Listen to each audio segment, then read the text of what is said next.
Toledo Excel offers college scholarships to 8th graders, but first you have to apply. The University of Toledo program has helped hundreds of Toledo students earn their degree debt-free. The application deadline is approaching, and here's Christian Brown with what you need to know, all new at 5:30. Caitlin Stewart will be graduating this spring from the University of Toledo debt-free thanks to the Toledo Excel program. They've been there since I was in 8th grade, and now I'm a senior in college. Since 1989, Toledo Excel has helped 1,200 students earn their degree without debt, but with much needed support. The great thing about it is we work with the students from the time they're right out of 8th grade all the way up to college graduation.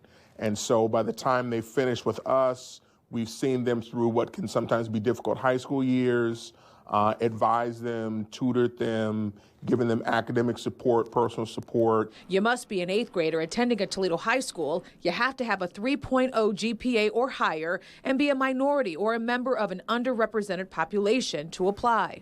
The deadline is March 20th. And I also think, too, for kids in the Toledo community, when you have a full-ride scholarship, that also provides you an opportunity to look at potentially living on campus. I think one of the biggest factors of success, especially for college students, is the students that get involved. So with the extra money that you have, now you have the opportunity to live on campus. You can change your surroundings, get out of your comfort zone. Lance Price took advantage of the program before landing a job with Owens Corning.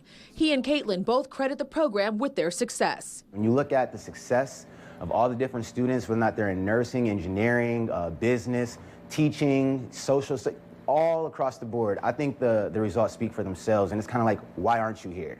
You can apply by going to the Toledo Excel website. We'll have a link on our website, 13abc.com.